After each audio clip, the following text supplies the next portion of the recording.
Yeah, good morning, everyone. It's my great pleasure to be here, and I would like to share a project I worked on in the last past year, and my exploration and reflection on what we could do for our students to improve their information literacy skills beyond the one-shot library instruction.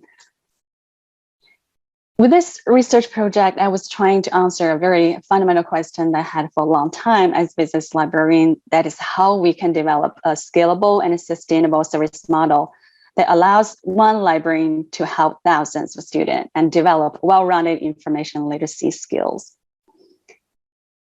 So this is the process of finding the answers. In the first step, I conducted a student information literacy survey in fall 2020 and a follow-up focus group study in spring 2021. I'm currently working on the research paper and literature review. I will conduct accreditation analysis, curriculum mapping, and career mapping for our students in the fall semester. I started the conversation with the Associate Dean of the Business School, and hopefully we will engage some strategic planning and more conversations with classroom faculty down the road for implementation and assessment. The objectives of first step student survey is to understand students' attitudes and perceptions towards information literacy and ask for their ideas on how libraries can help them learn. Altogether, we collected over 400 student responses, which represents 11% of student population. We have a majority of responses from upper level undergraduates. Besides the survey, I also did background research to understand our business students, who they are. There is already so much data available. So I found this helps me to connect some dots, understanding the context and seeing the big picture of how to help students.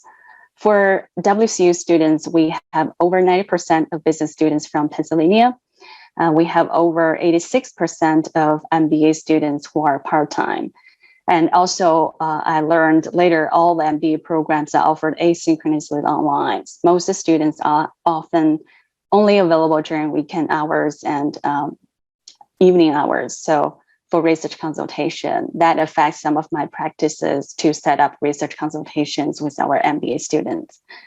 And for marketing and management majors, we have 45% of transferred students, mostly in their junior years. So that means we have a flat of third-year students who are new to the library as well. So we have 30% of first-generation business students.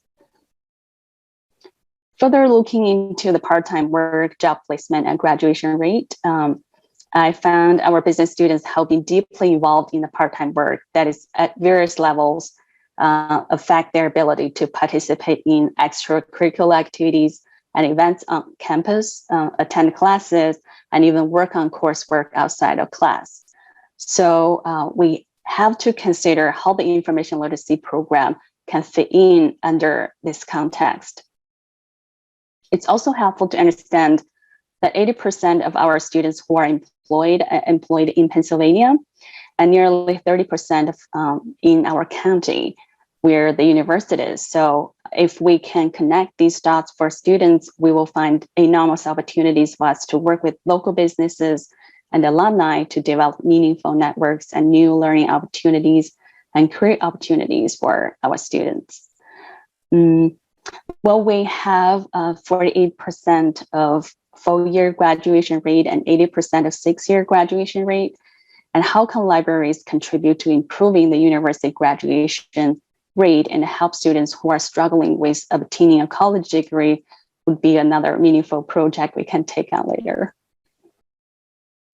And here are some key findings of the survey. A student mostly encountered research tasks for the most frequently encountered research tasks for business students are SWOT analysis, finding articles on specific topic, and finding statistics and data.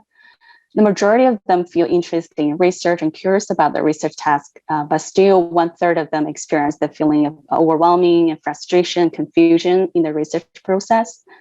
Most of them feel confident about their research skills. 96% of them recognize the importance of business research skills and information literacy. 75% of them are interested in learning more. And without any surprise, we found library resources are underutilized and often not used in a way that is aligned with their research needs. Most of the students conduct a research for their class project. They perceive the most challenging task of research is knowing where to search beyond Google, which is not a surprise, but indicates the need for the promotion of resources in the library. They prefer face-to-face hands-on activity and embedded library sessions that are offered through business classes. But it's also worth noting that 42% of them would rather learn from a standalone learning module that offers more flexible, comprehensive, and systematic learning experiences.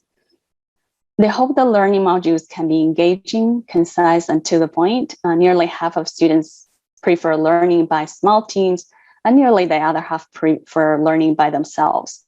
Students have intrinsic motivation in learning, while they would also be motivated by extra credits or a certificate. 54% of them would like to spend more than 30 minutes on a learning module that is beneficial but not required. 41% would spend less than 20 minutes.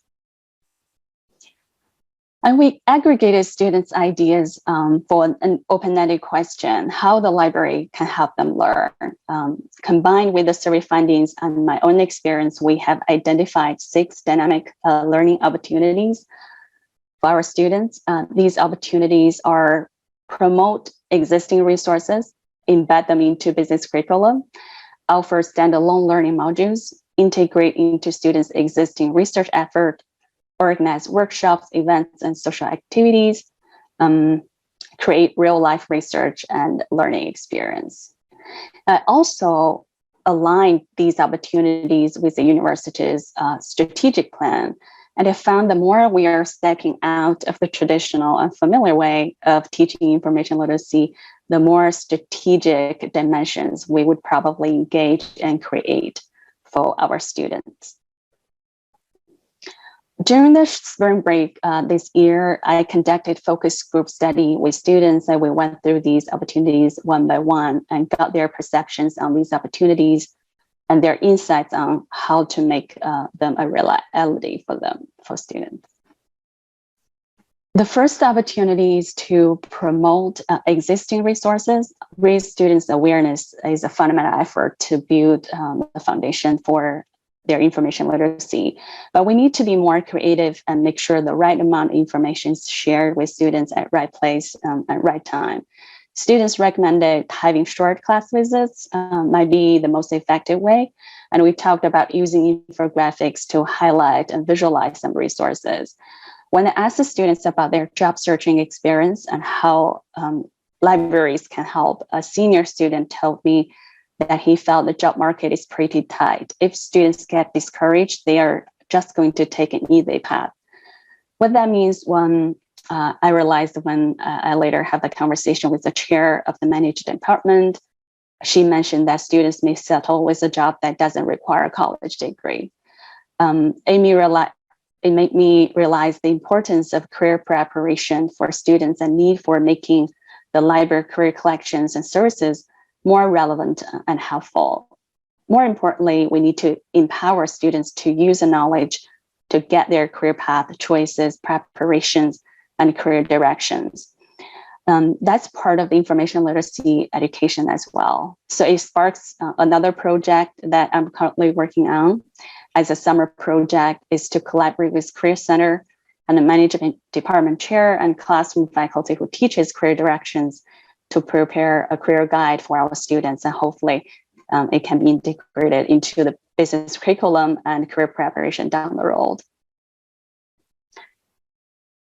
Embedding the library instructions into the curriculum, and especially for experiential learning classes, is still the most preferred way for learning information literacy. Well, one shot on that, we need to do it more strategically. A curriculum mapping might be helpful to identify the gaps and additional needs. The survey also made me realize that developing a standalone learning module, motivating students with extra credits and certificate might be a solution to scale up information literacy instructions and make the library services more sustainable. Hopefully, the learning modules can scaffold students' learning through different tracks. The beginner track can answer address immediate needs of answering like where to search beyond Google, and then it can go deeper to source evaluation, then handling more complex research tasks, until addressing the upper level needs to get students more prepared for real life situations and careers. This can be done by drawing on the power of alumni, serving them for business research situations that would encounter at workplace. Knowing that we have 80% of alumni just in the state, that was very helpful.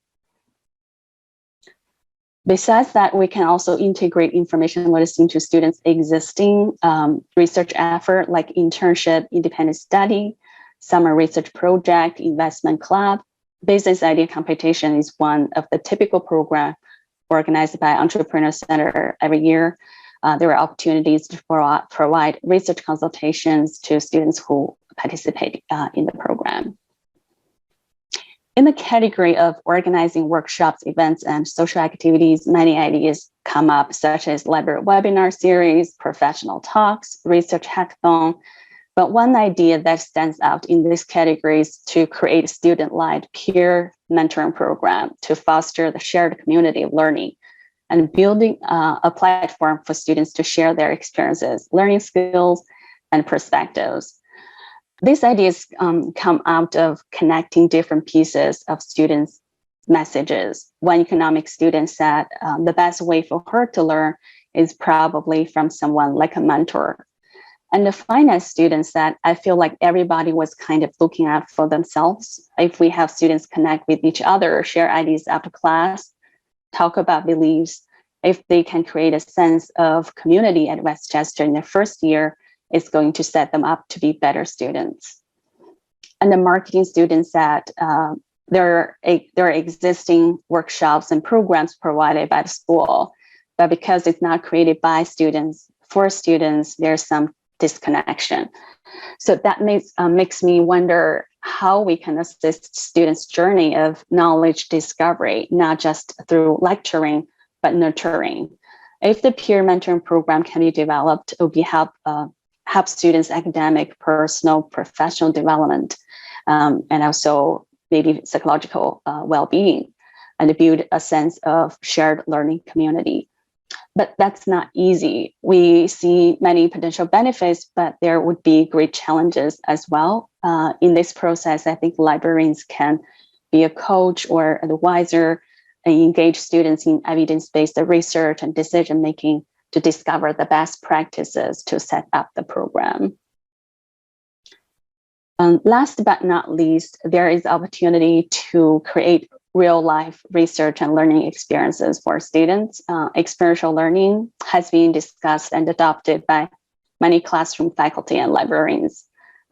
Librarians in many cases assisted these projects, but can we, as librarians, develop some experiential real-life learning opportunities of our own? I think libraries hold great potential to provide an enriched learning experience for students to engage in local communities. We can create programs or even credit-bearing courses to connect students with real-world problems and community challenges, and help students to see the impact, purpose, and meaning of their research effort and learning. It would build their confidence and leadership skills and foster a sense of community and belonging. A finance student commented, "It is probably the best idea among the 6." He mentioned, our students want to think of the big picture of how they're going to impact the world and how they can put their degree to help others. This gives them a greater sense of purpose to go to school. This is probably the way that libraries can demonstrate the real impact on our students' life, on our community, and in a more extensive way, contributing to student success. So again, after reviewing these opportunities, I reflected on them and asked myself, have I really discovered something new? Isn't this what we're doing? We probably hate some pieces and miss some pieces, but we're seemingly aware of the existence of most of these opportunities. The problem is that we don't have enough time and resources to take them all at the same time. I think the big piece that we are probably missing is that we haven't been able to consider all these opportunities together and create a path for progress in students' learning. So responding to the original question, how one library can help thousands of students, I think the answer lies in a strategic way of working with these opportunities and seek collaboration and integration when possible. So I made a strategic plan for myself, which will guide my maybe next 5 years working at Westchester. I would start with focusing on building a wide awareness of library resources and continuing the current embedded services. And when all the various efforts are established, I can then focus on creating standalone learning modules, making some outreach effort in between to integrate information literacy into existing research effort. We could probably seek grant support for the peer mentoring program or collaborate with colleagues at vendors to organize library events and activities.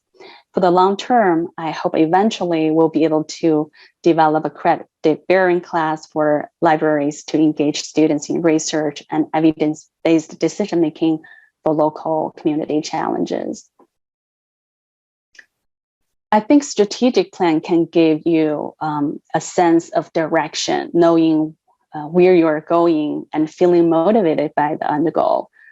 But I think 3 principles are very important to make this real and possible.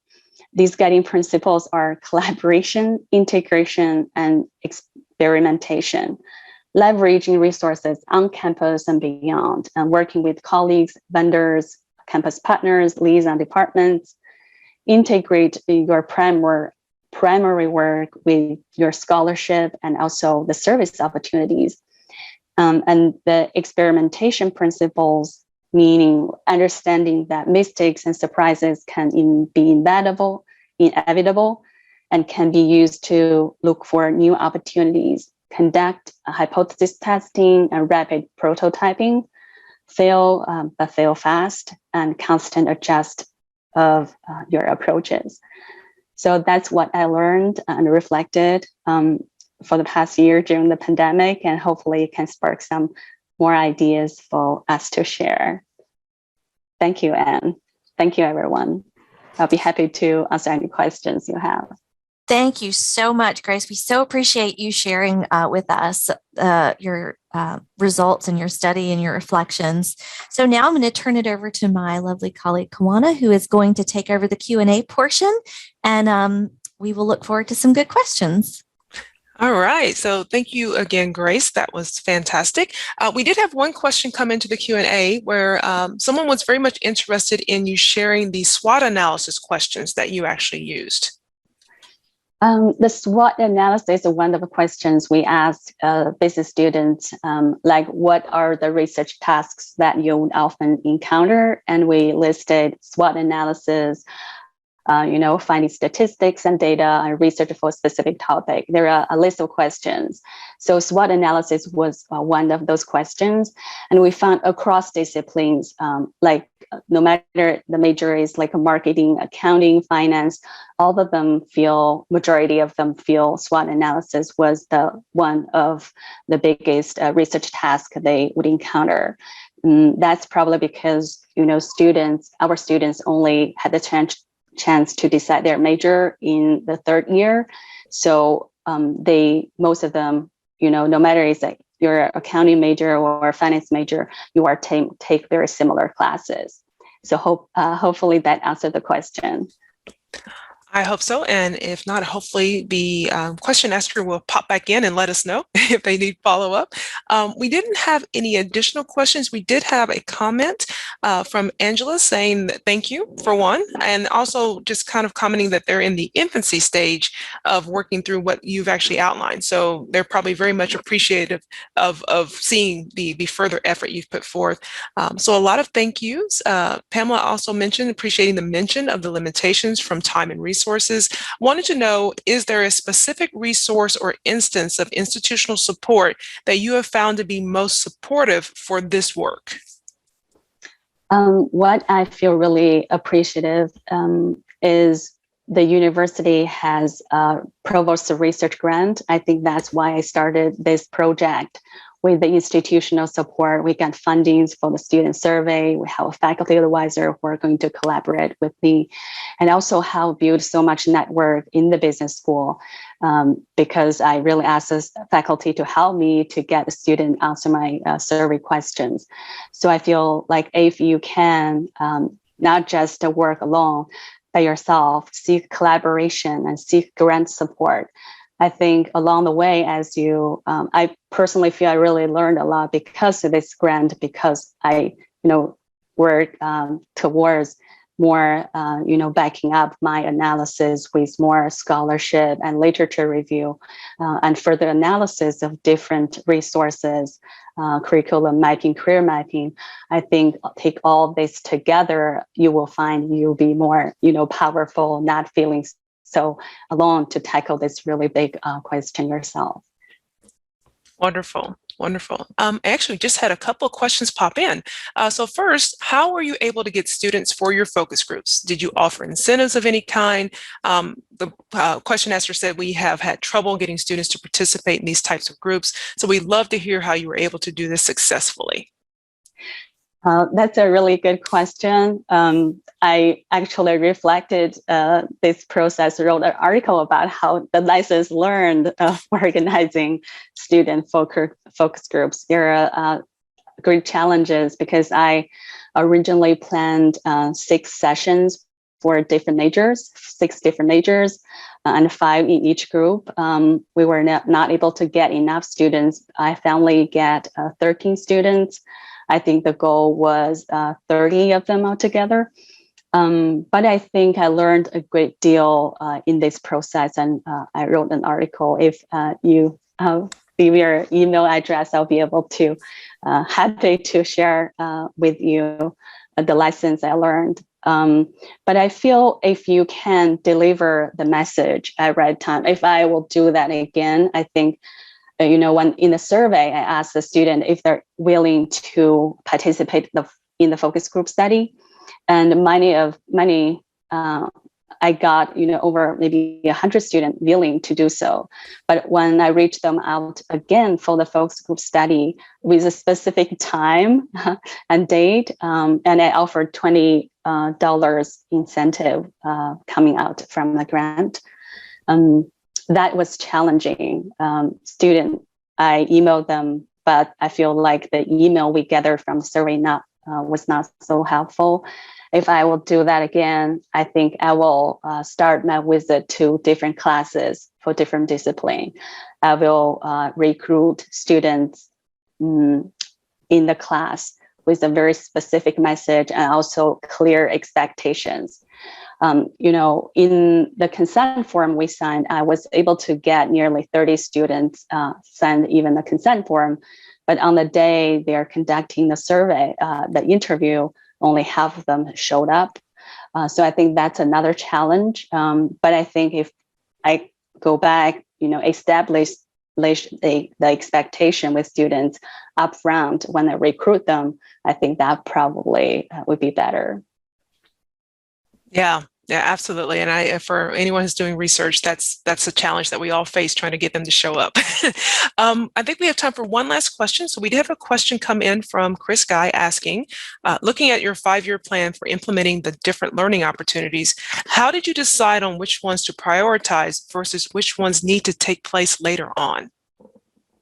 I think that would be more like the effectuation strategy.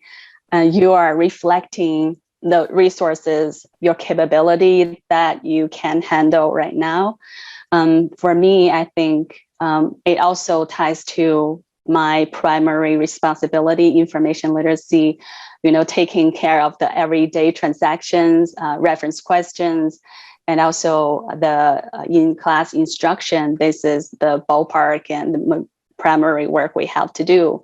But I had a long time of thinking, developed my own online learning modules.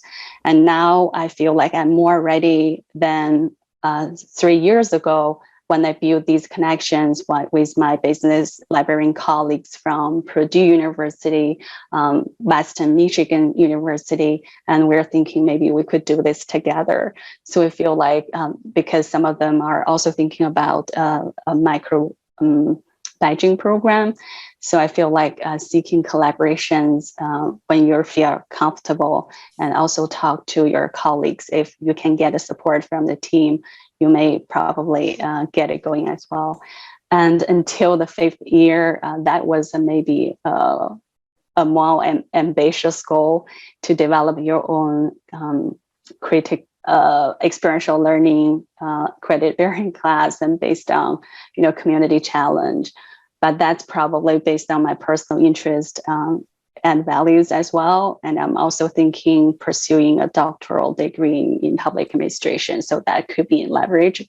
So I feel like coming back, thinking about your primary responsibility, and also what you're capable of, your career plan, your promotion planning or tenure promotion planning, your resources, the collaboration. I think that's probably the way to go and to prioritize what you could do first.